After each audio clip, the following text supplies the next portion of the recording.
pemilik perusahaan atau Bapak itu menentukan kriteria untuk menentukan apakah proyek itu layak atau enggak, apakah nantinya menguntungkan atau enggak. Nah, di antaranya ini yang bisa dilakukan adalah menghitung payback, mencari payback periodnya, diskon payback, payback nilai sekarang itu NPV, profitability index, internal rate of return, IMIRR dan WACC dan MARR ya. Tapi pembahasan kali ini kita mulai cuma 1 sampai 4 payback yang akan kita bahas, payback period, diskon payback, nilai nilai NPV, profitability index. Oke, okay. Next Pak. Ya kan kita bahas. Oke. Okay. Sekarang kita ke teori Pak ya, tentang capital budgeting dan strategi bisnis plan. Menurut ini Pak ya, dari Bapak Ibu, dari Brigham dan Houston bukunya itu, ada beberapa istilah dasar yang harus dipahami dalam capital budgeting. Di antaranya adalah kapital atau modal itu mengacu pada aset jangka panjang yang digunakan dalam produksi. Anggaran, istilahnya budget, itu merupakan suatu rencana yang memberikan rincian proyeksi pengeluaran-pengeluaran selama periode tertentu di masa depan. Anggaran modal, capital budget, itu merupakan suatu gambaran rencana investasi pada aset jangka panjang. Penganggaran modal atau capital budgeting, itu merupakan proses analisis proyek secara keseluruhan dan memutuskan proyek mana yang akan dimasukkan dalam anggaran modal. Menurut juga Brigham dan Houston dalam bukunya halaman 481, penganggaran modal atau capital budgeting adalah proses perencanaan pengeluaran atas aset yang arus kasnya diperkirakan akan terjadi di atas periode waktu 1 tahun. Terus menurut Diana dan Ciptono, capital budgeting adalah proses untuk mengevaluasi peluang investasi perusahaan pada aset jangka panjang yang digunakan dalam produksi.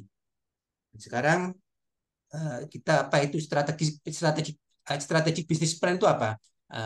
Adalah suatu rencana jangka panjang yang memberikan gambaran secara garis besar strategi dasar suatu perusahaan untuk 5 sampai 10 tahun ke depan dalam Brigham dan Houston ya. Oke, next mungkin bisa dilanjut.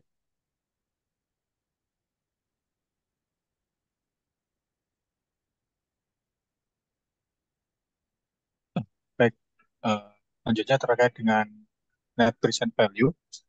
Jadi, net present value adalah teknik dalam capital budgeting.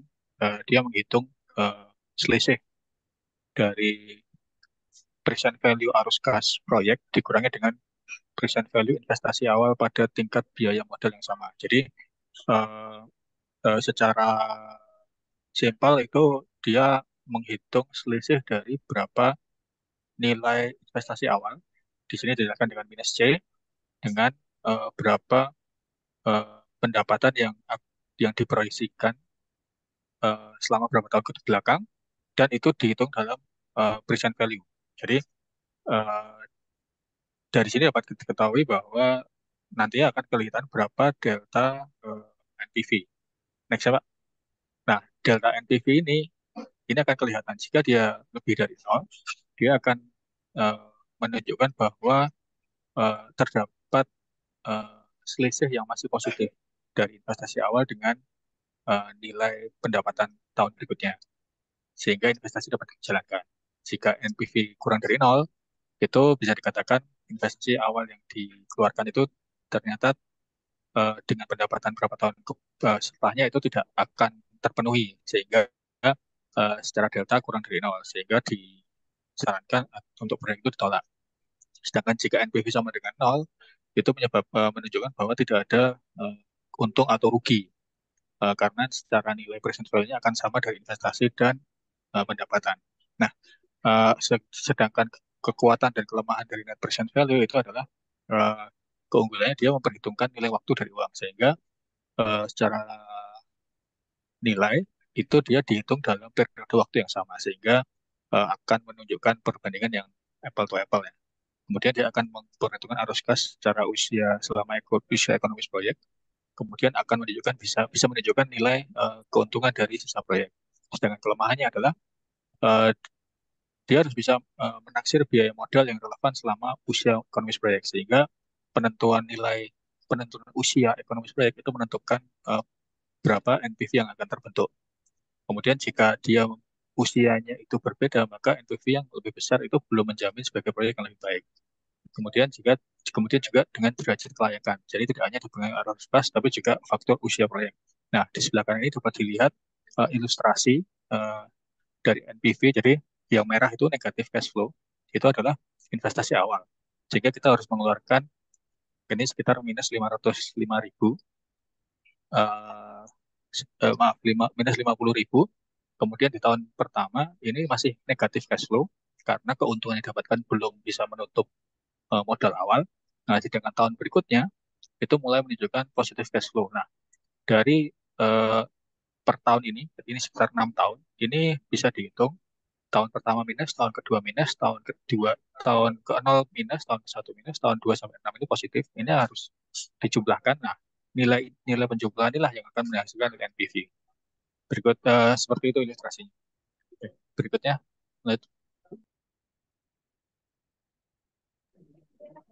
Baik, saya akan melanjutkan, yaitu periode pelunasan atau payback period, di mana payback period ini merupakan kriteria pemilihan yang pertama yang didefinisikan sebagai jumlah tahun yang dibutuhkan untuk menutupi biaya suatu proyek dari arus kas operasinya. Ini berdasarkan Houston tahun 2016. Lalu ada lagi juga dari Brigham and Davis tahun 2010. Suatu investasi yang memiliki payback period dengan jangka waktu yang semakin pendek, maka investasi tersebut dapat dikatakan menarik. Namun, keputusan diterima atau tidaknya investasi tersebut tidak dapat dilihat dari metode payback period, namun juga turut memperhitungkan kelayakan investasi dengan metode lain. Ada juga terkait payback period ini, dia memiliki 3 kelemahan utama. Yang pertama, seluruh dana yang diterima pada tahun-tahun yang berbeda diberikan bobot yang sama. Nilai sekarang atas uang diabaikan.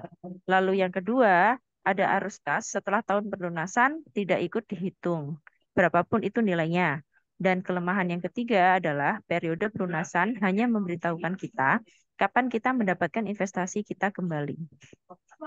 Selanjutnya, nah di sini kesimpulan dari itu ada dari definisi Sulianto tahun 2010, di mana payback period merupakan metode yang digunakan untuk menghitung lama periode yang diperlukan untuk mengembalikan uang yang telah diinvestasikan dari aliran kas masuk tahunan yang dihasilkan oleh proyek investasi tersebut. Di sini ada formulanya yang didefinisikan dalam Houston tahun 2016. Pelunasan sama dengan jumlah tahun sebelum pelunasan penuh ditambah biaya yang belum dilunasi pada awal tahun dibagi arus kas sepanjang tahun pelunasan penuh. Nah, di sini maksudnya dari contoh perhitungan yang disampaikan, misal untuk yang pelunasan S, Project S, di mana jumlah tahun sebelum pelunasan penuh dipilih di tahun kedua. Di tahun kedua masih ada angka $400. Nah, di situ kan ada jumlah tahun sebelum pelunasan penuh, angkanya 2, lalu ditambahkan dengan biaya yang belum dilunasi pada awal tahun, di mana biaya yang belum dilunasi pada awal tahun, di sini didefinisikan, dia kan ada total 1.000. Nah, sudah sampai tahun keduanya 400. Maka maaf. Dia kan sisa di tahun ketiga dan keempatnya dari angka 400 bisa dilihat itu tahun kedua dia jumlahnya 100. Lalu di sisanya arus kas sepanjang tahun pelunasan penuh masih ada sisa 300. Sehingga 2 ditambahkan 100 per 300 diperoleh angka 2,33. Begitu pula dengan pada Project L, di mana pelunasannya di sini itu dilihat tahun terakhir di mana cash inflow itu belum menutup nilai investasi, yaitu tahun ketiga, di mana tahun ketiga itu masih ada sejumlah $400, dan di situ ada nilai 200 yang akan dikeluarkan cash inflow-nya, sehingga 3 ditambah 200, lalu sisa sampai di akhir itu masih ada angka 675, sehingga dengan formula yang disampaikan di atas, 3 ditambah 200 per 675, itu sama dengan 3,3. Selanjutnya akan dijelaskan tentang discounted payback period oleh Pak Mizan. Silahkan. Oke, untuk discounted period ini adalah modifikasi dari payback period yang mana payback period ini tidak mempertimbangkan yang namanya cost of capital dari proses bisnis ketika kita menghitung kapan periode yang diharapkan untuk mendapatkan kembali biaya investasi yang telah kita keluarkan. Nah, pada payback period ini ada cost of capital yang merupakan harapan atau return yang diharapkan si penyalur modal ya. Penyalur modal mengharapkan berapa pengembaliannya secara sederhana seperti itu. Misal 10%. Nah, ini harus kita hitung ke dalam periode pengembalian modal tersebut, biaya investasinya. Nah, untuk sebagai contoh untuk penggunaan discounted payback period ini akan dihitung arus kas terdiskonto. Pada dasarnya sama dengan perhitungan payback period, cuma dimodifikasi dengan menambahkan arus kas diskontonya, di mana terdapat biaya pelunasan terdiskonto atau biaya modalnya misal 10%. Nah, itu nanti akan kita masukkan di perhitungan arus kas dengan membagi arus kas tersebut dengan rumus 1 plus R akar T, seperti itu. Nah, dari sini nanti akan didapatkan arus kas terdiskonto yang kumulatif, seperti halnya di contoh Project S dan Project L. Dengan perhitungan ini, umumnya periode pengembalian itu akan mundur biasanya kalau kita membandingkan dengan perhitungan yang hanya menggunakan payback period. Selanjutnya, Pak. Nah, ini untuk profitability index, seperti disampaikan tadi, profitability index ini mempertimbangkan profitability kita terhadap investasi kita, berapa rasionya atau indeksnya. Jadi, proyek dinilai layak jika profitability indeksnya itu lebih dari 1 atau sama dengan 1. Sama dengan 1 ini artinya ya berada di break even-nya.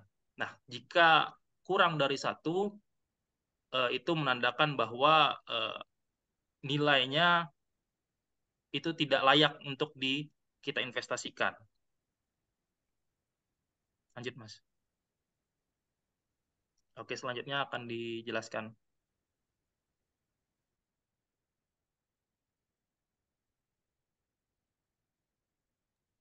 Oke, untuk studi kasus kita mengambil satu contoh ya dari jurnal Technoscienza, itu analisa kelayakan yang mempertimbangkan kepastian pada penambahan gudang PT Media Belanja Teknologi.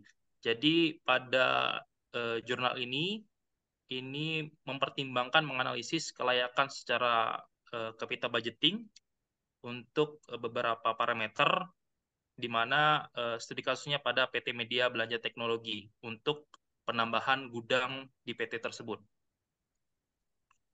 Lanjut, Mas. Nah, pada jurnal ini pertama disampaikan terkait dengan background perusahaannya.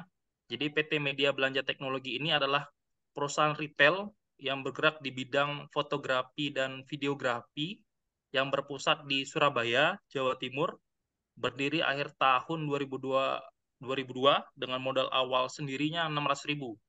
Nah, sekarang sudah memiliki 2 toko di Jakarta dan Surabaya. Jadi Media Belanja Teknologi ini menjual produk fotografi dan videografi serta aksesoris-aksesorisnya seperti Sony, Nikon, Panasonic, Fujifilm, Canon, dan lain sebagainya. Nah, PT Media Belanja Teknologi ini manajemennya merencanakan investasi penambahan gudang. Jadi dengan nilai sebesar 1,5 M dengan lokasi yang tidak jauh dari lokasi gudang lamanya. Karena mempertimbangkan sistem kontrol lebih mudah dan supply stok produk untuk toko lebih cepat. Sumber dana investasinya itu menggunakan dana internal dari manajemennya. Dan Manajemen pun mengharapkan adanya pengembalian investasi maksimal selama 5 tahun dan profit yang diharapkan sebesar 10% dari investasi tersebut. Dari hal tersebut didapatkanlah omset ya, omset. Jadi pertimbangannya pertama adalah omset tahun 2019 dari Januari hingga Desember. Nah, itu dibuatkanlah proyeksi. Jadi omset-omset itu dibuatkan proyeksi, ada mulai dari proyeksi yang sepi, terus normal, dan ramai. Penentuannya sepi ini diambil dari omset yang paling rendah di bulan pada tahun tersebut, terus ramai diambil dari yang paling tertinggi nilai omsetnya, dan normal ini diambil dari nilai rata-rata ya nilai rata-rata dari semua bulan, lalu dicari bulan mana yang paling mendekati nilai rata-rata tersebut dan didapatkanlah bulan Maret seperti itu. Terus pada tabel 2 itu adalah beberapa data tambahan ya terkait dengan penjualan bulan Januari sampai Desember, itu sebarannya, kamera berapa, video berapa, aksesoris berapa, dan total. Oke, lanjut Mas.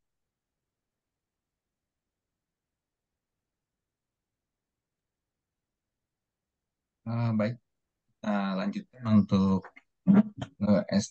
estimasi omset di tahun 2019 sampai 2023. Setelah kita mendapatkan bahwa di bulan-bulan tertentu akan ada omset yang rendah, sepi, ataupun di bulan-bulan tertentu ada yang normal, bahkan di bulan tertentu akan ada yang ramai, maka data transaksi omset tersebut dipilah lagi menjadi per tahun. Di contoh di bulan di kondisi bulan Juni, yaitu yang kondisi transaksi omset sepinya, kita bisa mendapatkan di situ adalah 35 M. Di sini mengambil data dari transaksi, kita asumsikan bahwa dalam setiap bulan Juni tersebut untuk 12 bulan ke depannya mengalami kondisi yang masih sepi.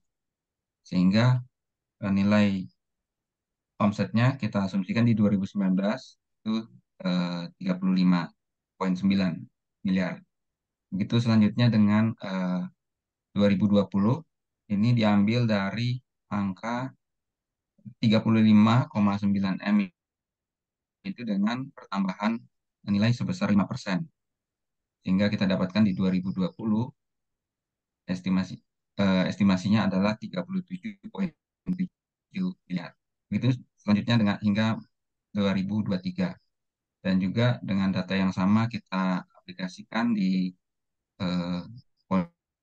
kondisi normal maupun di kondisi ramai dari omset tahunannya. Dan pada tabel 4 kita melihat bahwa ada biaya operasional, yaitu biaya dari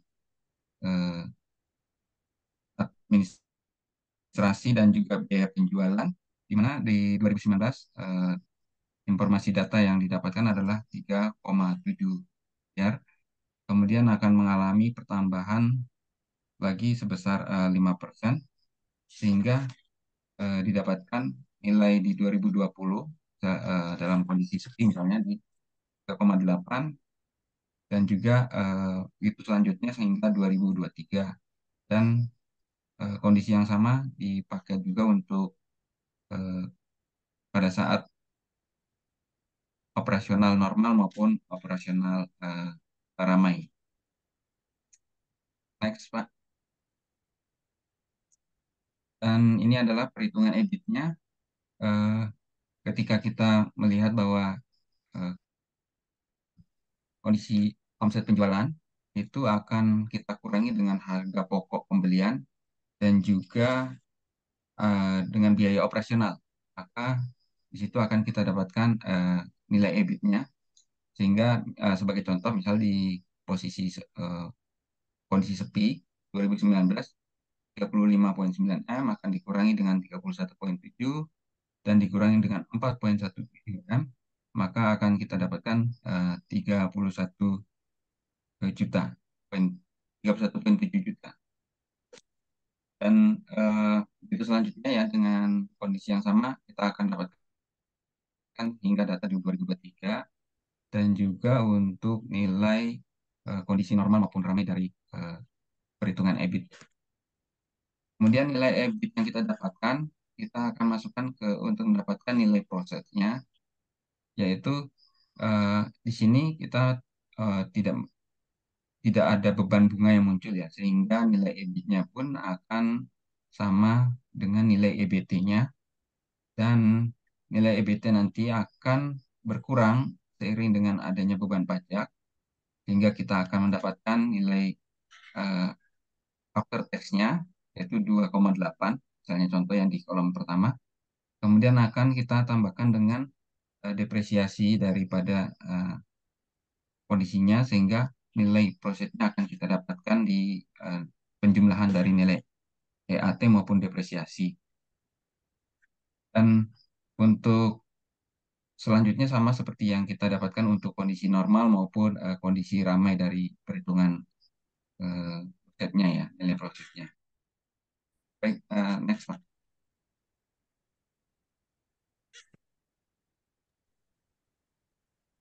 Baik, selanjutnya kita akan menghitung kriteria-kriteria teknik-teknik tadi yang digunakan, yaitu teknik payback period, discounted payback period, dan profitability index. Profitability index, net present dan net present value. Yang pertama kita menghitung adalah payback period. Kita menentukan payback period di tahun keberapa akan menjadi titik impas. Nah, kalau kita menghitung dari arus kas yang diperoleh dari investasi, kita menghitungkan bahwa periode antara negatif dengan positif itu terjadi pada tahun ketiga, yaitu 3,38 tahun atau sekitar 3,5 tahun, 3 tahun 5 bulan. Itu untuk kondisi terburuk ya, atau kondisi pada saat sepi. Demikian halnya dengan pada saat kondisi normal. Kapan terjadi titik impas? Terjadi pada periode 3 tahun lebih 2 bulan, sekitar 2 bulan. Nah, demikian pada saat ramai lebih cepat, sekitar 2 tahun 8 bulan. Nah, yang membedakan dengan discounted payback period adalah karena kita memperhitungkan nilai diskonto. Nilai diskonto tadi ditentukan senilai 10% dari 10% per tahun. Nah, begitu kita menghitung dari arus kas tahun pertama 428, kalau di present value kan dengan nilai diskonto 10% akan diperoleh nilai sebesar 389 juta. Nah, semua nilai yang di-generate dari investasi tiap tahun di present value kan ke tahun ke nol. Tahun ke nol diperoleh angka-angka sebagai berikut. Kemudian angka ini yang kemudian diakumulasikan, kemudian dibagikan dengan diperoleh balansinya diperoleh di tahun keberapa gitu. Kalau untuk kondisi terburuk atau kondisi sepi diperoleh pada tahun keempat 4,3 tahun. Nah, begitu juga hal diperhitungkan pada saat kondisi normal maupun ramai. Kemudian selanjutnya kita mempertimbangkan salah satu teknik yang digunakan adalah teknik present value. Teknik present value seperti tadi dijelaskan Pak, bahwa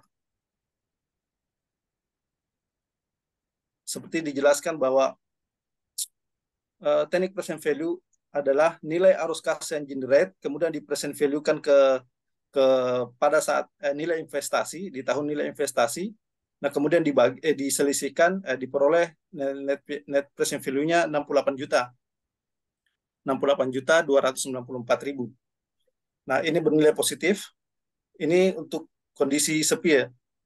Demikian hanya pada saat normal mengenerate sebesar 500 juta.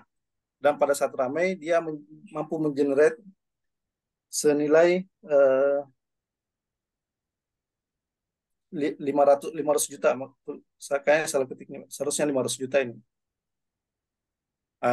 Nah, teknik yang terakhir adalah profitability index. Nah, pada saat kondisi sepi, nilai present value yang digenerate dari hasil investasi dibagi dengan nilai investasi pada saat awal diperoleh 1,04 untuk kondisi sepi. Demikian halnya pada saat kondisi normal diperoleh 1,12 dan pada saat ramai kondisi terbaik yaitu 1,33. Nah, dengan mempertimbangkan semua teknik yang digunakan, kita berkesimpulan bahwa baik kondisi sepi, normal maupun ramai, ini risikonya sangat kecil dan diperhitungkan dengan matang. Jika asumsi yang digunakan itu tepat, maka proyek ini adalah proyek yang sangat layak untuk dilanjutkan. Demikian, Pak. Saya serahkan kembali ke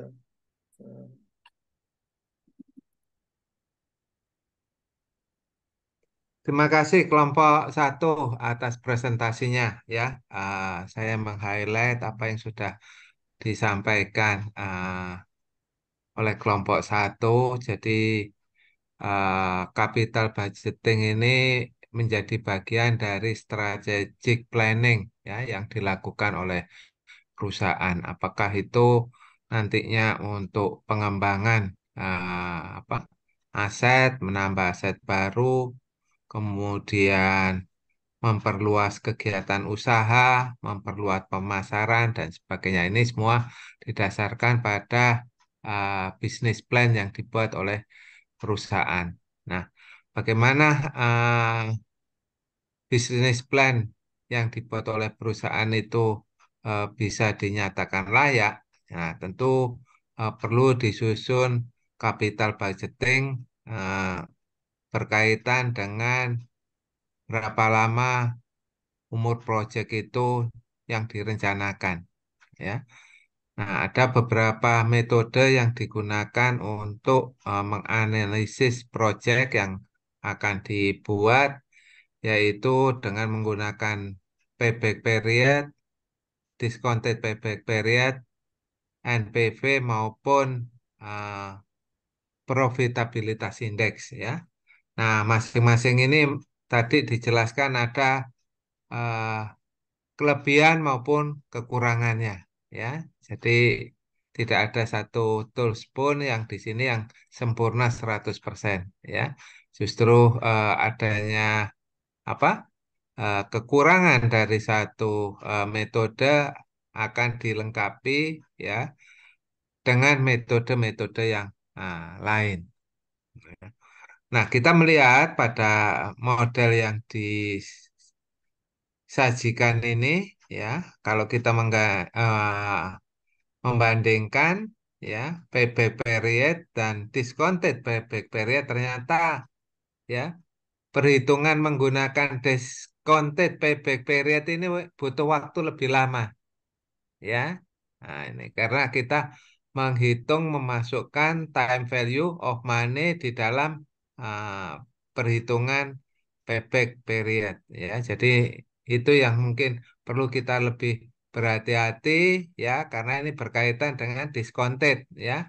Ah, berapa besar diskon faktornya ya sehingga ini juga masih memberikan keuntungan ya bagi perusahaan berkaitan dengan pengembalian investasi. Namun ketika kita menggunakan payback period biasa ya itu kita tidak memasukkan apa diskon faktor ya time value of money di dalam proses analisa. Kemudian juga kelompok 1 sudah memberikan penjelasan mengenai NPV ya. NPV sebagai salah satu indikator di mana nilai NPV menjadi salah satu pertimbangan untuk menilai kelayakan proyek ya.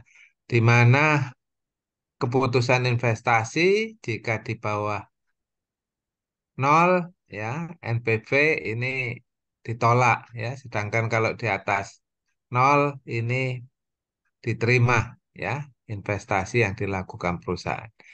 Demikian pula untuk melengkapi perhitungan NPV ya dilakukan perhitungan profitabilitas indeks ya untuk melihat seberapa menguntungkan dari proyek yang direncanakan ya ini. Uh, Nah, kasus yang diambil ini juga mensimulasikan bagaimana arus kas selama 1 tahun ya eh, berdasarkan besaran ya arus omset di setiap bulan. Nah, ini yang kemudian digunakan sebagai asumsi untuk perhitungan capital budgeting ya dengan membuat 3 skenario yang berbeda ya bulan sepi ya kemudian juga bulan normal dan bulan rame ya dan masing-masing memberikan nilai yang di atas ya kriteria yang ditetapkan. Ya, itu ya yang bisa saya highlight dari presentasi kelompok 1 ya. Silakan untuk kelompok 2 bisa memberikan tanggapan, masukan ataupun pertanyaan kepada kelompok 1. Saya persilakan kelompok 2.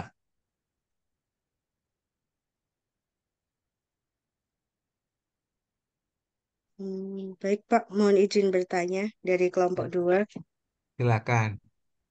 Ya, terima kasih kelompok 1 sudah detail sekali tadi penjelasannya. Cuman mungkin saya bisa diberikan penjelasan lebih spesifik ya. Tadi sudah dijelaskan juga oleh Pak Budi sebenarnya tidak ada metode yang benar-benar sempurna gitu. Cuman memang dalam praktek realnya, karena mungkin saya juga backgroundnya bukan di keuangan Pak. Di dalam praktek realnya saat kita mengaplikasikan metode ini untuk menilai atau memilih proyek mana yang akan kita ambil, itu apa kita harus menggunakan dan membandingkan semua metode ini ya? Karena kan metodenya juga cukup banyak ya, paling tidak mungkin ada sekitar 7. Nah, kalau memang em, tidak harus semuanya. Nah, mungkin apa dasar atau pertimbangan tertentu kita dalam menentukan metode apa sih yang sesuai kita gunakan dalam evaluasi ini, Pak? Gitu. Mungkin cukup itu dulu, Pak. Oke, terima kasih Bu Artin. Ya, silakan. Mau ditampung dulu atau langsung dijawab?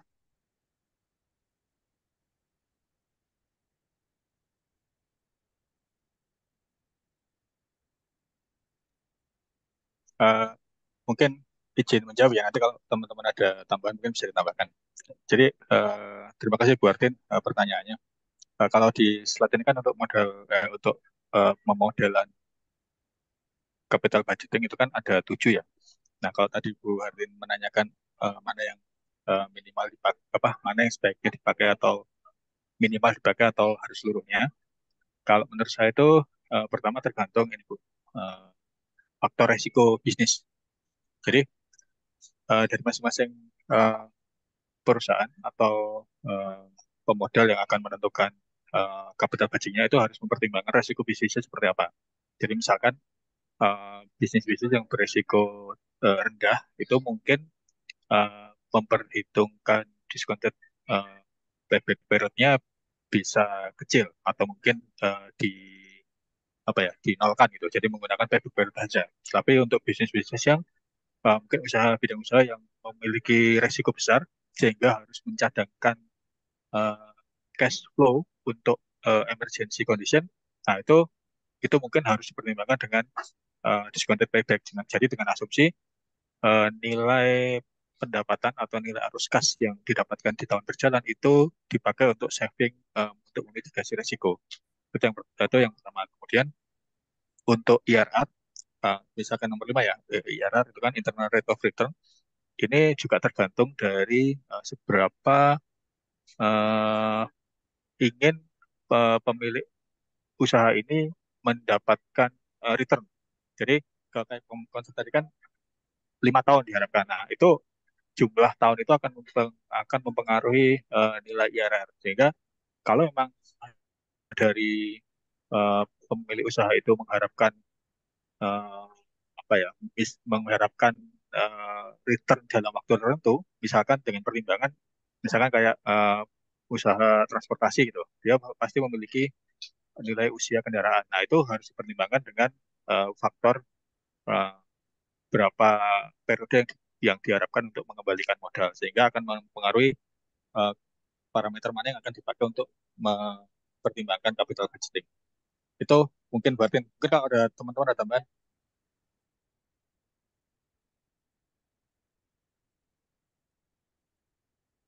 Ya mungkin saya menambahin aja.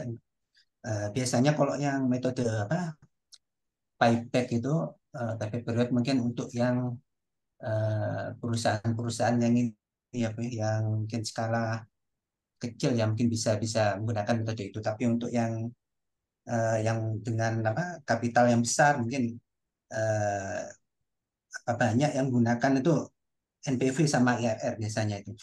Dari data yang saya dapatkan ya apa dari John R. Graham itu penggunaan NPV itu 75% itu perusahaan banyak menggunakan NPV untuk perhitungan. Itu aja ya.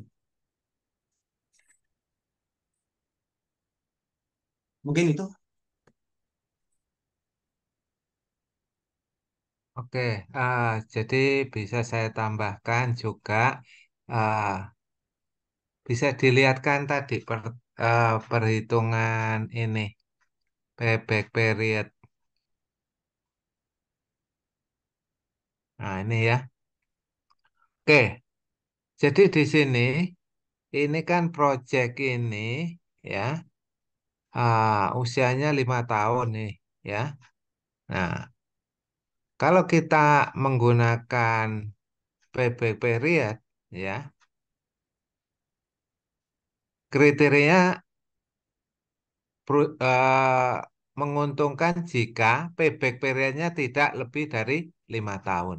Ya, jadi sebelum 5 tahun eh, itu investasinya ya itu sudah kembali ya karena ini usianya 5 tahun. Tetapi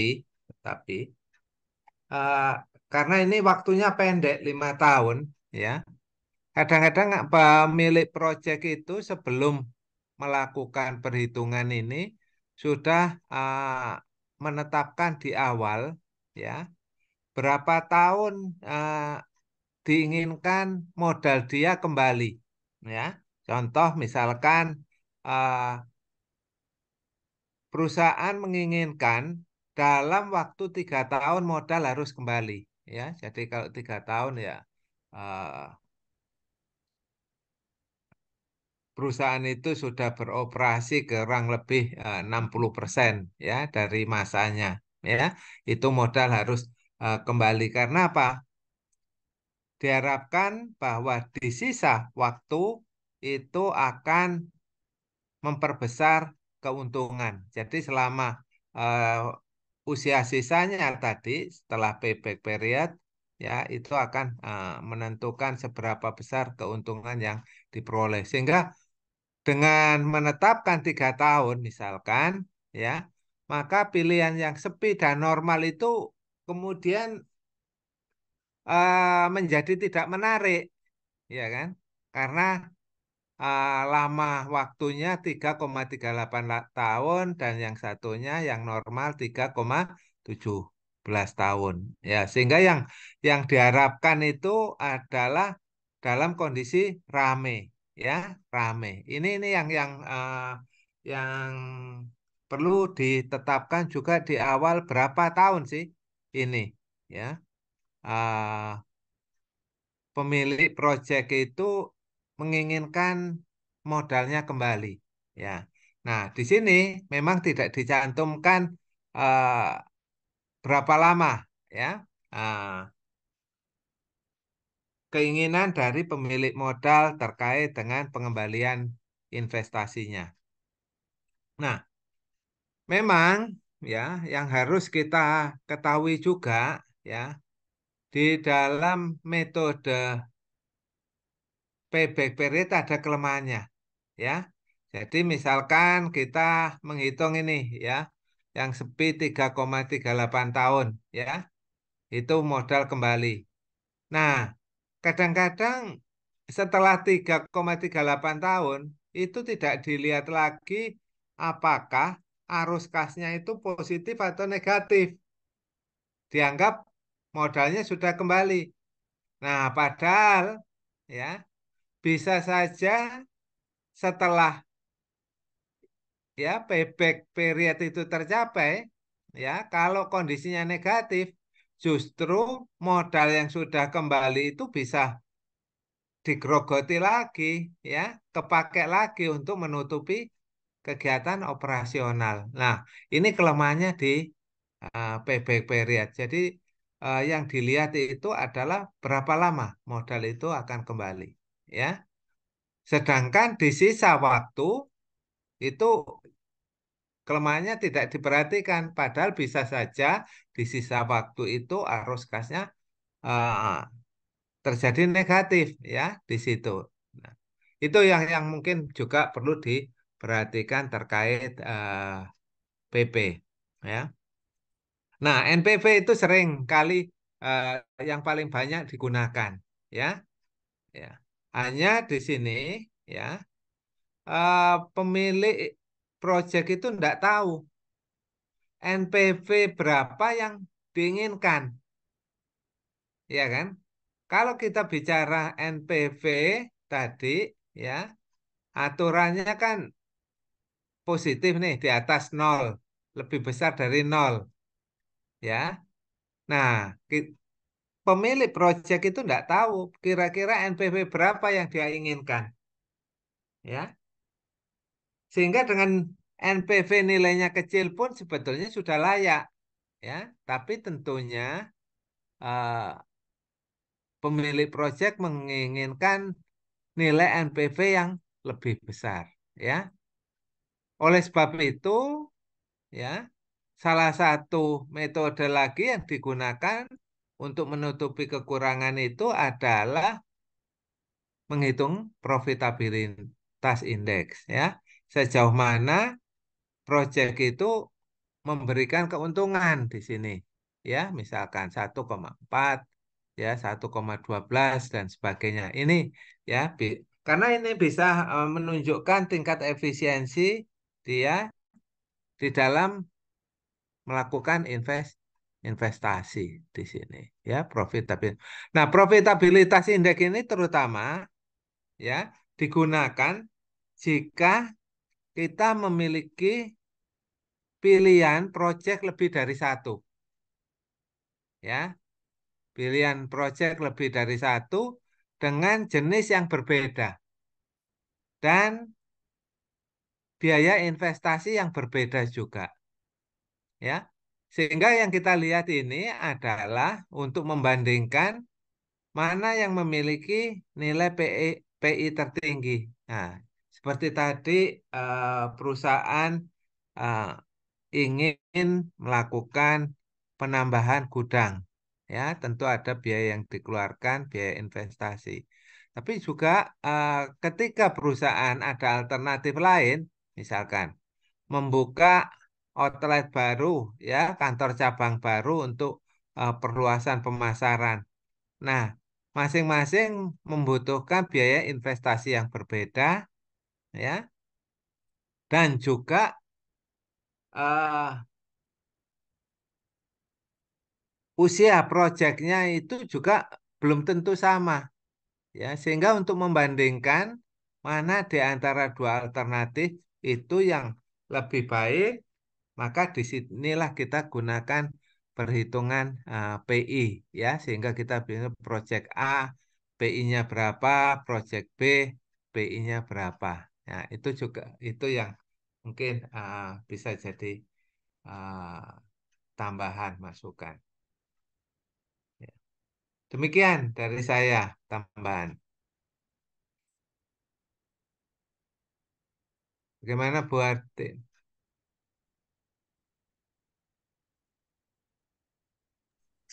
Cukup jelas, Pak. Oke, silakan penanya yang lain dari kelompok 2. Izin, Pak. Ya, silakan. Pak. Mungkin di yang terkait di studi kasus, tadi sepertinya ada 3 skenario ya. Sepi, normal, rame. Tapi sepertinya di sisi Prison Valley, kalau nggak salah. Mungkin coba ke yang studi kasus, Pak. Yang tabel yang selanjutnya. Iya, itu di net present value normalnya lebih besar ya Pak ya. Itu 500 juta kalau nggak salah. Tapi kalau dilihat dari perhitungan probability index, apa tadi, PI-nya kan itu 1,6. Jadi sepertinya ada yang kurang pas ya di total present value-nya. Mungkin Ya, itu sih Pak. izin menanggapi, Pak. Untuk yang normal itu memang salah perhitungan, Pak ya. Itu sekitar 184 juta ya seharusnya. Yang bawahnya itu yang rame, sorry, ya NMV yang ramai itu harusnya di sekitar 500 juta. Seperti itu. Oh, Itu oke. memang ada kesalahan input data itu, Pak. Oke, siap. Terima kasih Pak. Nanti kita akan perbaiki untuk penyempurnaan PowerPoint-nya nanti. Siap. Terima kasih Pak. Terima kasih Pak Naufal atas tanggapannya. Jadi ini kalau dilihat ini hasil perhitungan ya di tahun normal dan tahun. Oh ini karena istilahnya normal NPV normal semua ya. Harusnya NPV normal, tahun normal dan ini ya rame ya. Sehingga apa kita bisa melihat nilai yang sesungguhnya dari skenario tadi ya. Oke, terima kasih koreksinya Pak Naufal. Silakan yang lain.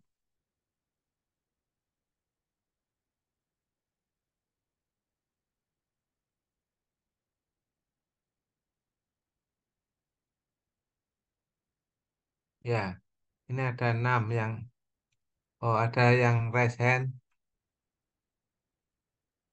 Pak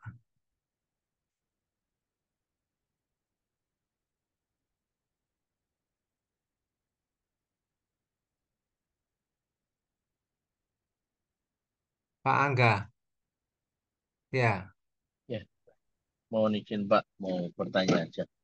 Tadi kan kita di paparan kelompok presenter, termasuk juga Bapak menambahkan bahwa normalnya, salah satunya ya, normalnya payback period itu kan 5 tahun gitu ya. Kemudian juga tadi beberapa ditampilkan kelompok peserta seperti probability index itu di atas berapa, kemudian diskonto payback period harus berapa gitu Pak. Apakah ada kemungkinan pada saat beda industri itu bisa beda kriteria Pak? Atau memang itu adalah kriteria standar gitu Pak? Mungkin itu Pak.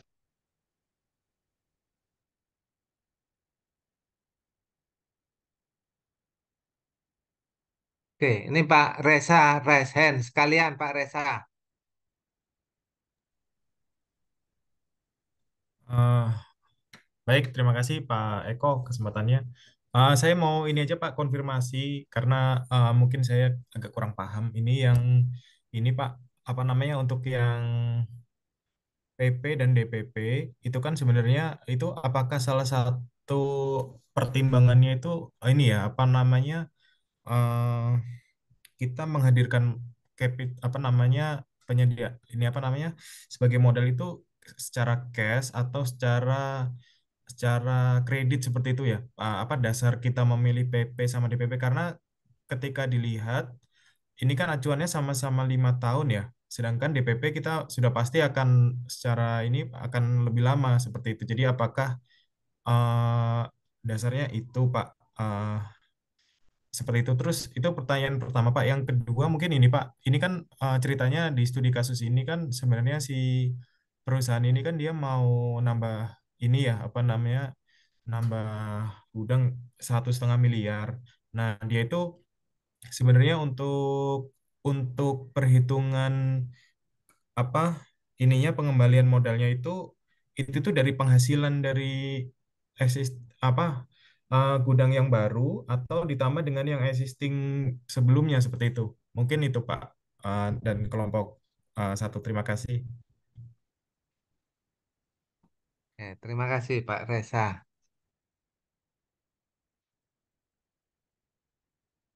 Silakan.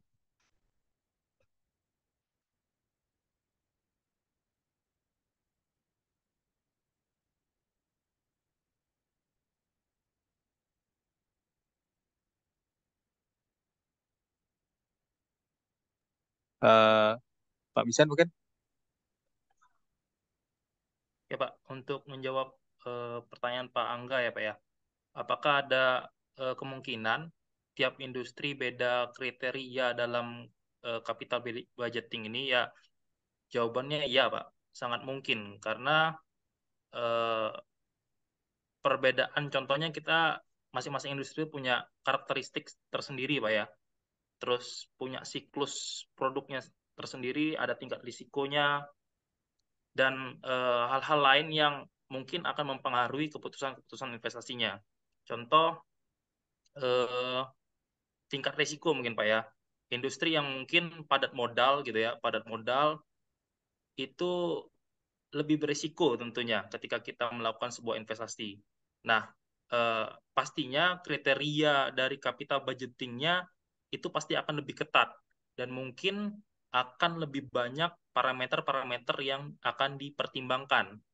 Sebaliknya, misalnya industrinya eh, lebih stabil mungkin kondisinya. Nah, itu mungkin lebih cenderung akan toleran terhadap resikonya dengan kriteria yang berbeda-beda seperti itu. Seperti itu, Pak. Mungkin nanti akan ke struktur modal, terus mungkin bahkan ke tingkat persaingannya, Pak. Seperti itu.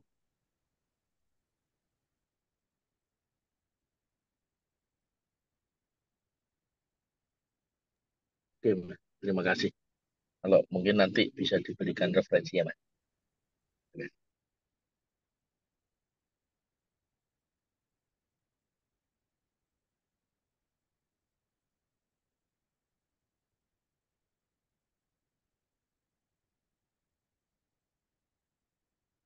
Oke, menambahkan yang tadi pertanyaan Pak Angga, ya memang ketika kita melakukan perhitungan, ya capital budgeting itu idealnya kita membandingkan dengan industri sejenis, ya.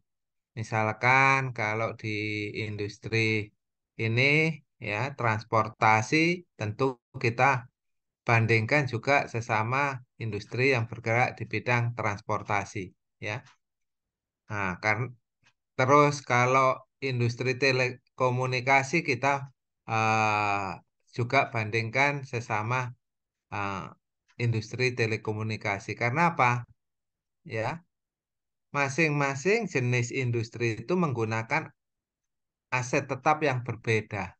Ya, jadi kalau transportasi aset tetapnya adalah kendaraan. Ya, nah ini juga kendaraan tentu menghadapi risiko yang berbeda dengan misalkan industri telekomunikasi yang asetnya misalkan menara BTS. Ya, nah, objek yang bergerak ini kemungkinan bisa terjadi kecelakaan dan sebagainya. Jadi ini ada unsur risiko dan bisa usia proyek, ya itu bisa saja di sektor transportasi lebih pendek dibandingkan di telekomunikasi. Tapi di telekomunikasi juga ada tantangannya misalkan, ya perkembangan telekomunikasi misalkan dari 4G ke 5G dan sebagainya tentu, ya perusahaan harus melakukan investasi kembali, ya menyesuaikan dengan perkembangan teknologi yang ada.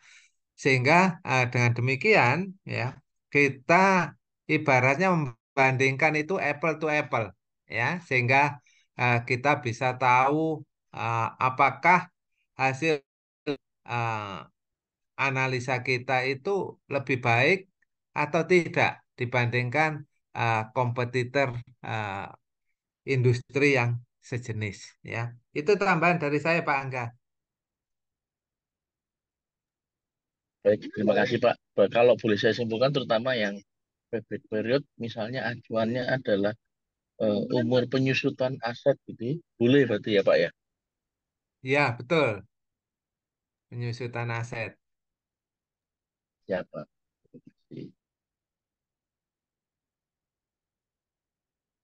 Oke, ini siapa yang menjawab pertanyaan dari Pak Reza?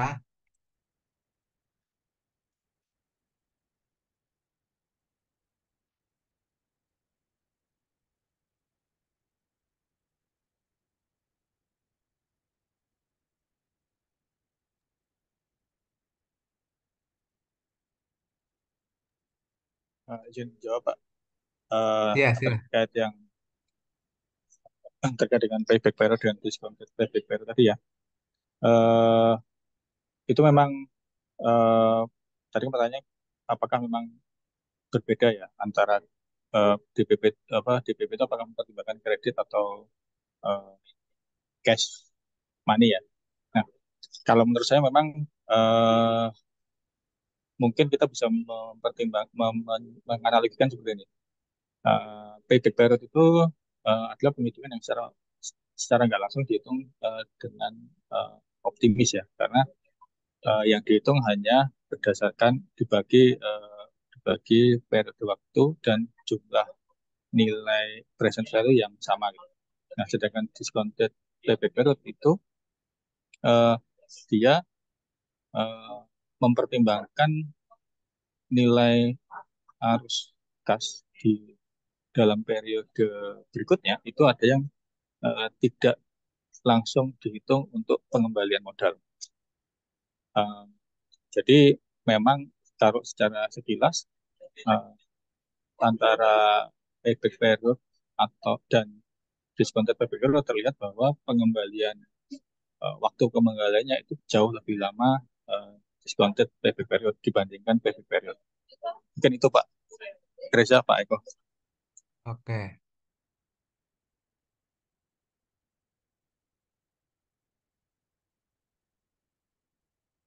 Bagaimana Pak Reza? Ya Pak, terima kasih Pak tadi jawabannya. Hmm, kalau mungkin izin ini ya apa namanya masih agak kurang bingung saya, maksudnya kurang kurang begitu nangkep. Cuman jikalau seperti itu mungkin yang acuan yang tadi kan sudah maksudnya udah given ya angka 5 tahun dari studi kasusnya udah langsung dipatok seperti itu. Nah itu kalau misalkan nilainya seperti itu, artinya nilai itu eh, lebih apa namanya lebih on point ke yang DPP ya artinya ya dalam case ini ya. Seperti itu Iya, ya. ya. Jadi kalau mau dihitung, eh, berarti Pak Reza mungkin mau menghitung terbalik ya. Kira-kira dengan Betul. kondisi sepi itu, kira-kira berapa lama sih pengembaliannya gitu kan ya? Itu memang jadinya lebih mendekati dengan DPP Pak. Jadi kayak DPP itu menjadi agak tidak terlalu optimis ya, karena eh, apa namanya dia memperhitungkan nilai arus kas itu ada yang tidak dihitung langsung sebagai pengembalian modal. Jadi kayak ya discounted kan. Jadi payback periodnya ada yang dipotong, dia tidak dihitung langsung sebagai pengembalian modal. Eh, Oke. itu yang dimaksud ya Pak Reza ya. Saya nangkepnya pertanyaan gitu Pak. Benar nggak? Iya betul. Tadi saya kayaknya saya kurang kurang nangkapnya itu saya kira itu malah discounted itu tuh bisa diartikan atau dimaksudkan kayak kita ini ya kayak apa tadi nyicil seperti itu ya Pak ya. Tadi saya nangkapnya seperti itu awalnya. Apa Eh, gimana ya, itu Pak? nyicilnya mungkin kalau dari saya lihatnya nyicilnya itu jadi nilai pendapatan tahun berjalan itu ada yang tidak dihitung langsung sebagai pengembalian modal. Jadi bisa aja kan suatu perusahaan, misalkan Oke. dia setiap tahun dapatnya 100 juta gitu. Nah, memang disimpan 10% itu misalkan untuk saving gitu. Oke oke. Jadi Jadi yang dihitung untuk pengembalian modal cuma 90%, 90 jutanya gitu kan. Jadi otomatis kan pengembaliannya akan lebih lama. Tapi dia punya saving 10 juta tadi. oh baik baik. Izin Oke. menambahkan Pak Reza. Iya silakan Pak. Discounted cash flow yang dimaksud itu bahwa pada setiap investasi ini, pada tiap tahun itu dia mampu generate cash senilai pada real cash itu 429, 439, 452, 465, 480. Nah, cash ini di present value kan, Mas. Di present value kan dengan tingkat diskonto 10%, didapat nilai 389, demikian dan seterusnya. Nah, angka ini yang kemudian diakumulasikan, kemudian dibandingkan dengan nilai investasi, apakah dia positif ataupun negatif. Seperti itu maksudnya, Pak. Discounted cash flow. Sedangkan dari sini, yang payback period itu tidak memperhitungkan nilai diskonto. Oh iya, iya. Artinya Itu time berarti, value of money senilai 10% tiap tahun itu tidak diperhitungkan. oke, itu berarti anggapannya seperti inflasi, seperti itu ya, inflation rate itu ya Pak, melawan Ya, itu ya. betul Pak. Oh baik, oh, oke oke, clear. Terima kasih. Terima kasih. Ya, ya. Jadi ini tadi apa? DPP ini pada prinsipnya kita memasukkan pendekatan time value of money. Ya, jadi mulai tahun ke-0 sampai tahun ke-5 itu dihitung dengan pendekatan time value of money kalau DPP. Kalau PP tidak perlu atau tidak memasukkan time value of money. Nah, tentunya akan lebih realistis kalau kita menggunakan DPP ya. Karena tadi yang dikatakan ya, adanya penurunan nilai uang ya dari waktu ke waktu ya. Sehingga ini perlu kita masukkan juga ya bagaimana time value of money dari masing-masing periode. Nah, itu yang diabaikan di metode PP ya. Disempurnakan melalui pendekatan DPP ya. Itu eh, tambahan dari saya, Pak Besa. Baik, terima kasih Pak Eko. Oke, silakan dari kelompok 2 apa masih ada? Mungkin pertanyaan keduanya belum Pak ya, Pak Reza Pak. Oh, oh iya, silakan. Oh iya betul Pak. Terima kasih Pak Mizan. Ya, izin menambahkan Pak untuk yang pertanyaan keduanya Pak. Jadi pembangunan gudang ini itu diikut sertakan Pak pertimbangannya ya. Jadi ketika kita membangun gudang di investasi awal di tahun ke-0 itu kita dengan investasi tersebut kita masih mempertimbangkan arus kas Pak. Arus kas yang masuk ketika kita gudangnya itu sudah jadi Pak. Jadi gudangnya itu sudah jadi di tahun ke-0 itu sampai tahun ke berapa dia akan balik modal dari investasi di tahun ke-0 dari gudang yang awal kita bangun itu Pak. Jadi pertanyaannya apakah diikut sertakan? Ya, diikut sertakan Pak pertimbangannya. Bersama dengan gudang yang sebelumnya. Jadi arus kas yang proceed yang masuk di tiap tahunnya itu mempertimbangkan dari anggap misal dia punya satu gudang ditambahkan satu gudang lagi gitu Pak, yang baru. Seperti itu Baik, Pak. baik, terima kasih Pak Mizan, penjelasannya jelas. Ya. Kalau mungkin ini kalau misalkan praktek yang umum seperti misalkan kalau case-nya penambahan itu memang selalu di apa ya, ibaratnya digendong sama existing production ya, mungkin seperti itu ya umumnya ya Pak ya. Secara keekonomian atau memang dia berdiri sendiri kalau ini Pak. Iya Pak, karena kan ini arus kas ya, arus kas yang masuk berarti ada biaya operasional dan lain sebagainya itu mungkin dari eh, produksi yang sedang berjalan lah kalau kita istilahkan ke produksi ya, seperti itu. Berarti Mungkin Pak tidak Eko tidak mungkin hanya bisa dari membantu tambahan. menjelaskan lebih lanjut. Oke, terima kasih Pak. Oke. Eh, Pak Reza, ini kan perusahaan menambah gudang baru, ya, ya. Walaupun aset ini merupakan suatu investasi baru, ya, tapi ini menjadi satu dengan arus kas, ya, yang sudah arus kas berjalan yang dimiliki oleh perusahaan, ya.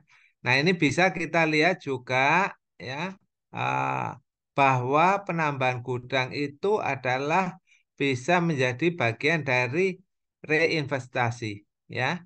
menginvestasikan kembali, ya, misalkan tadi payback period itu pada tahun ketiga itu modalnya sudah balik, ya.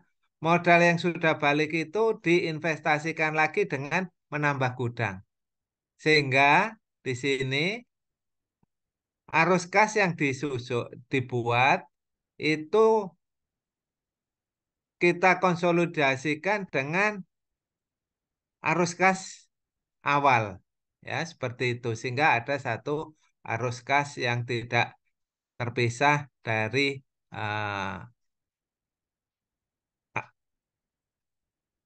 arus kas awalnya, ya, seperti yang saya sampaikan di awal kuliah itu yang berkaitan dengan ada arus kas yang konvensional dan non konvensional, ya.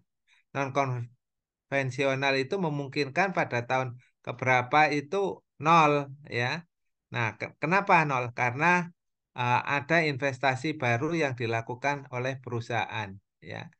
Sehingga ini mempengaruhi arus kas secara keseluruhan, ya. Tapi juga bisa dihitung secara terpisah, ya. Kalau dihitung secara terpisah itu biasanya kalau perusahaan itu membentuk satu unit baru, ya, yang dilakukan secara independen, ya, sehingga di sini kita bisa melihat sejauh mana eh, investasi itu mampu memberikan keuntungan tambahan kepada perusahaan, ya. Seperti itu Pak Reza. Baik, terima kasih Pak Eko penjelasannya. Terima kasih banyak kelompok satu juga. Terima kasih. Oke. Dari kelompok 2 masih ada. Kalau tidak ada dari kelompok 2 saya tawarkan kepada kelompok yang lain, ya, yang ingin memberikan pertanyaan ataupun tanggapan. Silakan. Pak Eko, maaf tadi saya bukan kelompok 2, enggak apa-apa Pak ya? Oh, nggak apa-apa, nggak Ya, apa-apa. oke. Silakan kelompok yang lain.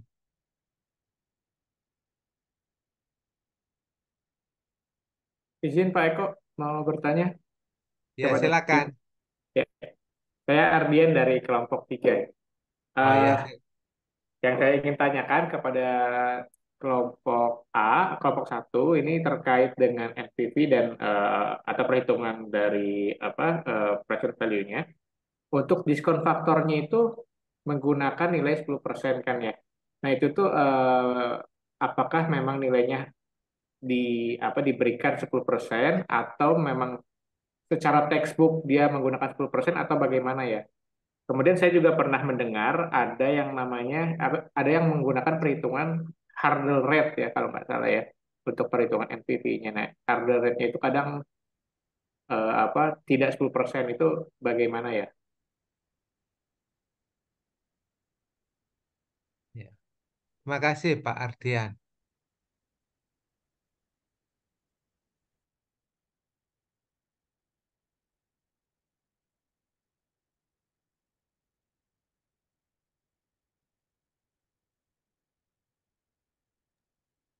Izin menjawab, Pak. Terkait dengan nilai discounted factor itu di 10%, saya kira ini cuma sekedar asumsi ya, Pak, bahwa discounted factornya itu senilai 10%. Namun ada metode, Pak, ada metode untuk menentukan berapa sih nilai discounted factor. Pertama didapat dari free cash flow. Free cash flow itu didapat dari nilai Sun selama 10 tahun di Indonesia. Kalau dirata-ratakan 10 tahun terakhir Indonesia itu untuk nilai sekarang itu berada di 7,8%. Itu bisa diambil sebagai free cash flow maupun sebagai asumsi untuk menentukan discounted factornya, Pak. Bisa juga mengambil berapa sih nilai deposito yang bebas risiko, Pak. Nilai-nilai persentase atau investasi yang bebas risiko, berapa nilainya, itu kemudian yang diambil sebagai discounted factornya, Pak. Saya kira seperti itu, Pak.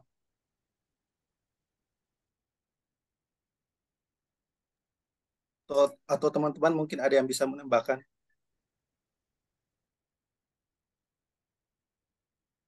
Oke, ya.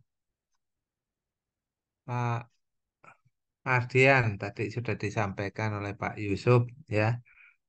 Jadi banyak asumsi yang kita gunakan ya untuk menentukan besaran diskon rate ya.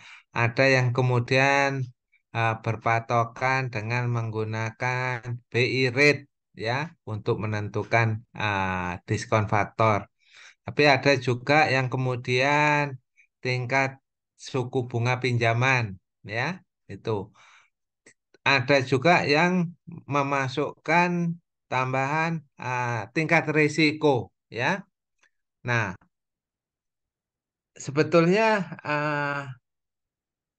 ada satu metode lagi ya yang sering kali kita gunakan untuk mengukur ya sejauh mana nantinya proyek ini akan tetap layak ketika ada perubahan-perubahan ya.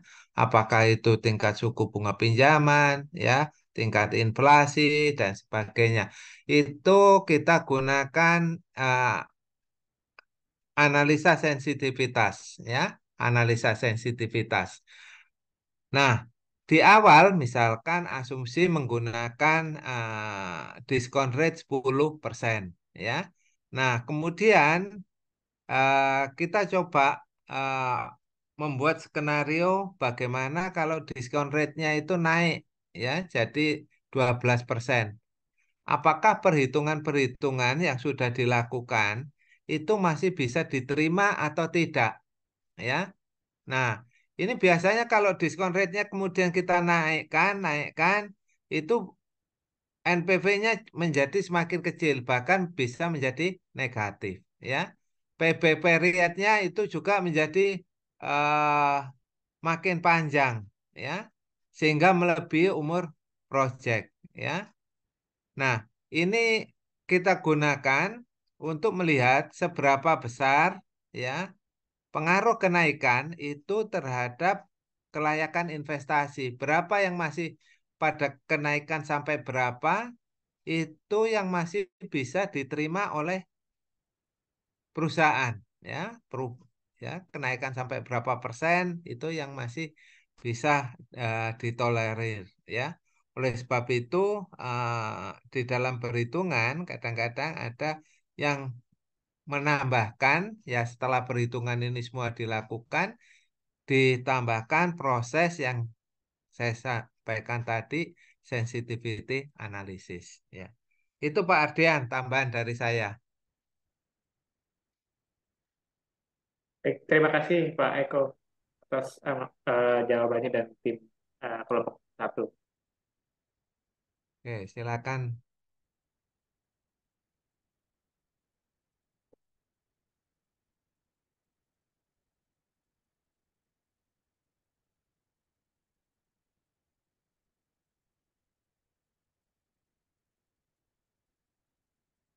Silakan dari kelompok lain ada yang ingin dikomentari terkait.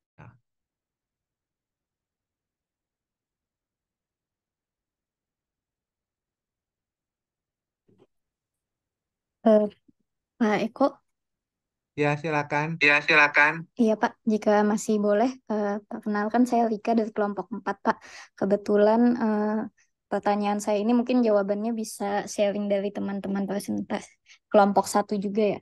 Kalau tidak salah di materi minggu lalu juga disebutkan bahwa klasifikasi proyek yang bisa menggunakan capital budgeting itu selain yang berhubungan dengan ekspansi dan produksi juga ada yang terkait proyek security dan enviro ya Pak, di mana case-case seperti ini biasanya return yang kita ekspektasikan itu tidak berkaitan langsung dengan nilai finansial atau bisa kita katakan intangible, seperti misalnya kita mau mengupgrade teknologi yang berkaitan dengan pengawasan limbah dengan targetnya mendapatkan proper yang ratingnya naik. Nah, di mana kan returnnya itu lebih ke citra positif perusahaan. Nah, ketika proyek ini kita ingin justifikasi feasibility study-nya, apakah ada parameter lain selain seperti yang sudah kita bahas ya, seperti NPV, payback period, IRR, dan sebagainya, atau memang seyogianya semua proyek itu kita kuantifikasikan. Seperti itu sih.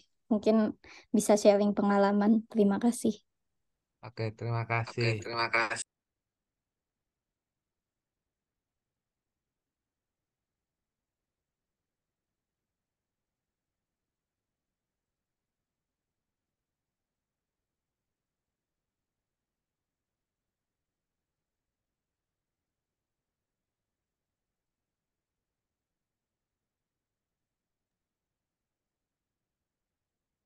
mungkin sharing ini Pak ya, saya izin sharing aja.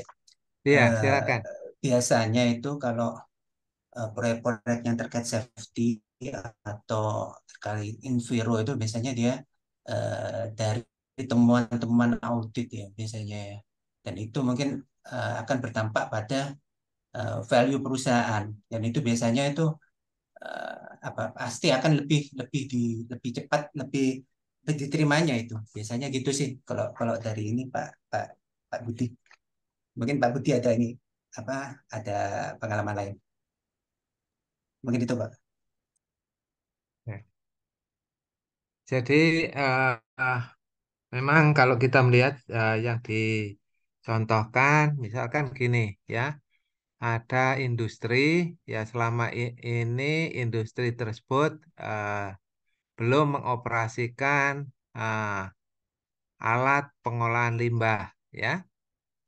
Kemudian karena tuntutan dari regulasi, maka perusahaan harus investasi alat pengolahan limbah. Nah, tentu di situ ada biaya operasi, biaya investasi untuk pembangunan alat pengolahan limbah, dan juga ada operasional. Ya, operasional itu berkaitan dengan kebutuhan untuk mengoperasikan alat tersebut.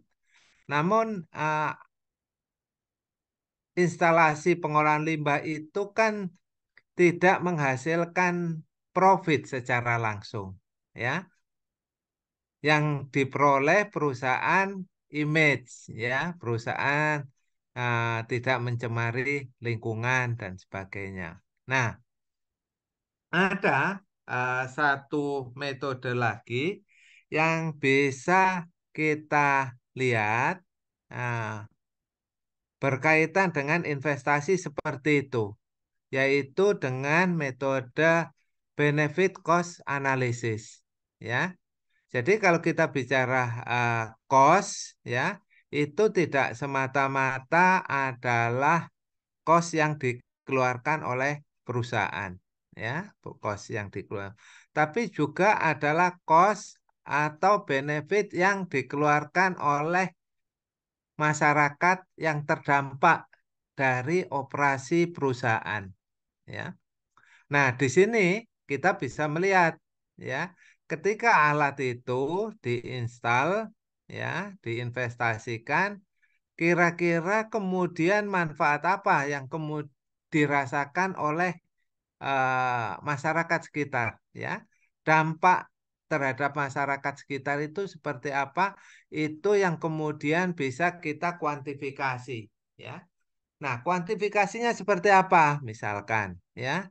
Oh, ternyata dengan pengoperasian alat tersebut, maka masyarakat yang sebelumnya itu rentan sakit kemudian berkurang.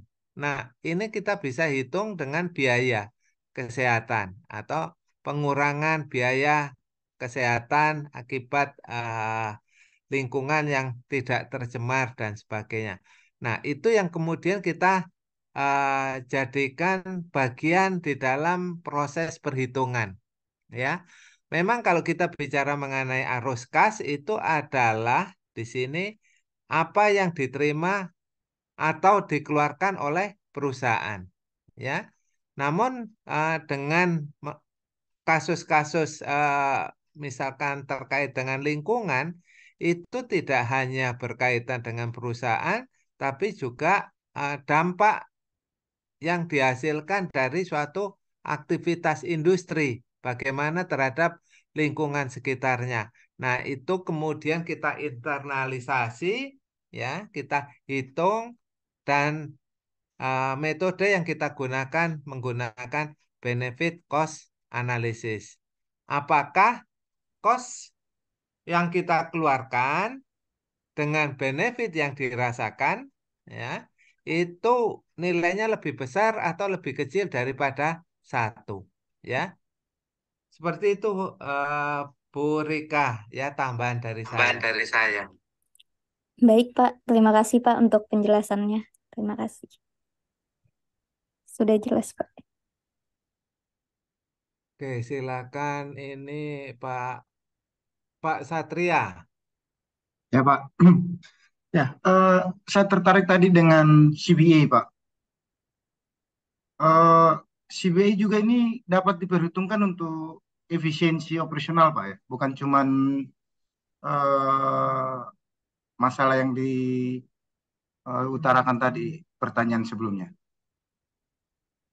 Itu pertanyaan saya Pak. Terima kasih. Oke.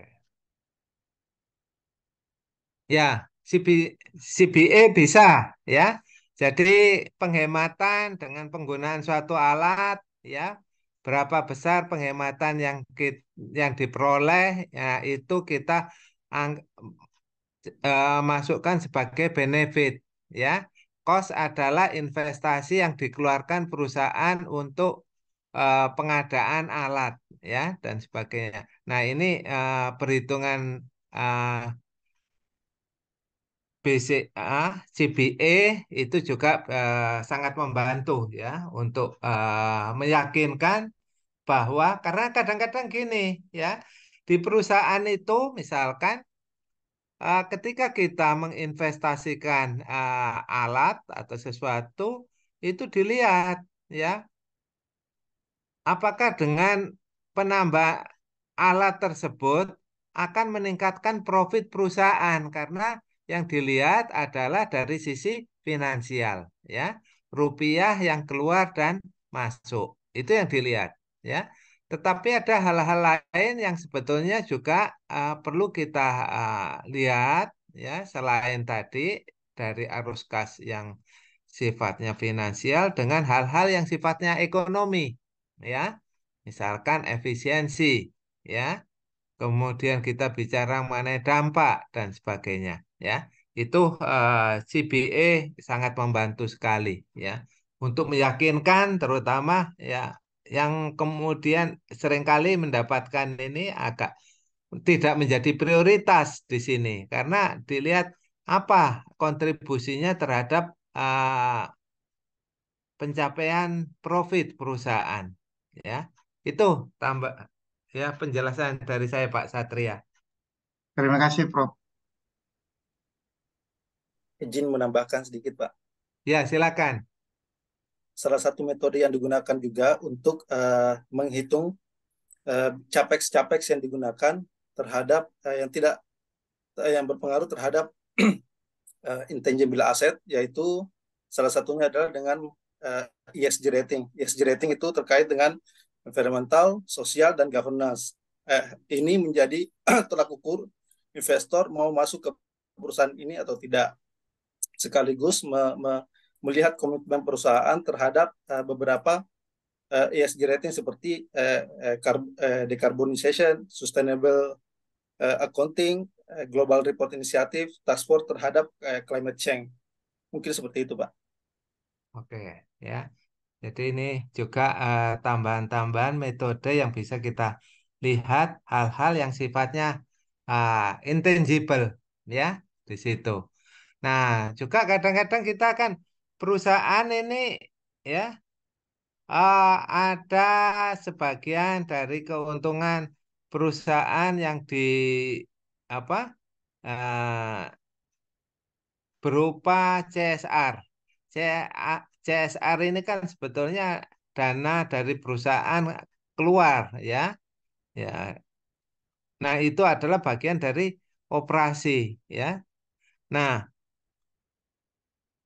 tentu CSR ini memberikan nilai positif ya terhadap image perusahaan dan ini sifatnya intangible ya.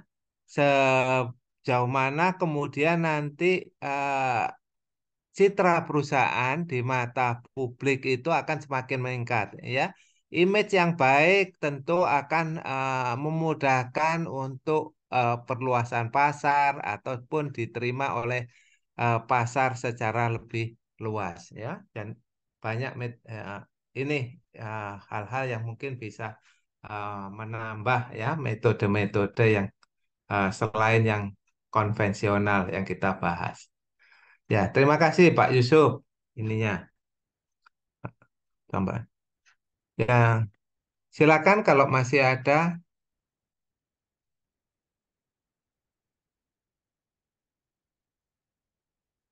Oke, kalau tidak ada lagi yang memberikan tanggapan, pertanyaan, ya. Jadi ini kelompok satu sudah menjelaskan semua uh, konsep-konsep capital budgeting, ya, bahwa dari semua metode yang disampaikan tidak ada satupun yang sebetulnya sempurna, ya. Memang ada kelebihan, tetapi juga ada kekurangan, ya. Oleh sebab itu, di dalam kajian-kajian seringkali kita menggabungkan beberapa metode ini, ya, sebagaimana yang disajikan dalam bentuk studi kasus, ya. Di studi kasus ini analisa kelayakan dan sebagainya, di mana metode yang digunakan menggunakan 3 metode, ya, discounted PP, NPV, dan PI, ya. Hal ini menunjukkan bahwa di dalam penilaian kelayakan itu tidak cukup kita hanya menggunakan satu metode, ya. Adanya beberapa metode itu sangat membantu kita untuk melihat bagaimana uh, dari sisi atau perspektif yang lain, ya. Sehingga perusahaan bisa secara komprehensif mengambil keputusan ketika mendapatkan informasi, misalkan tingkat pengembalian, ya, kemudian berkait dengan profitabilitas, berkaitan juga dengan uh, present value-nya yang diperoleh seperti apa. Nah, ini adalah satu kelebihan jika kita menggunakan beberapa metode yang berbeda.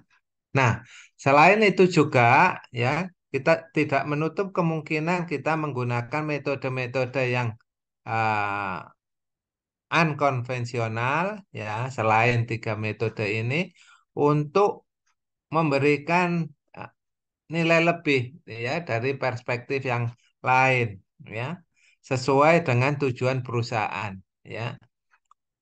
Bagaimana kehadiran perusahaan kemudian tidak sekedar ini, ya, mencari keuntungan, tapi juga memberikan manfaat terhadap masyarakat sekitarnya yang tidak bisa diukur hanya dengan 3 metode ini, ya. Makanya seringkali ada ini konsep 3P, ya, uh, profit, ya, people, ya, ya, planet. Nah, ya, profit adalah keuntungan perusahaan, people adalah masyarakat, planet adalah lingkungan, ya. Nah, itu menjadi satu kesatuan. Jadi tidak hanya sekedar melihat dari sisi profit, ya. Kalau kita melihat profit adalah kita menggunakan ketiga metode tersebut, ya. Tetapi kita juga adalah bagaimana kontribusi atau manfaatnya terhadap people, ya, maupun planet, ya, yang nantinya juga akan meningkatkan citra perusahaan di mata masyarakat, ya. Dan umumnya ini adalah hal-hal yang sifatnya intangible, ya. Sehingga kita juga perlu di sini, ya, melihat cara-cara yang unkonvensional untuk menilai suatu investasi, ya. Demikian ya paparan dari kelompok satu, ya. Terima kasih yang sudah uh, menyusun materinya untuk disajikan pada diskusi pada malam hari ini, ya. Kita akhiri untuk pertemuan hari ini, ya. uh, ya. Sampai ketemu lagi minggu depan, ya. Selamat malam. Wassalamualaikum warahmatullahi wabarakatuh. Waalaikumsalam. Waalaikumsalam. Waalaikumsalam. Terima kasih, Pak. Terima kasih, Pak. Ya, sama-sama.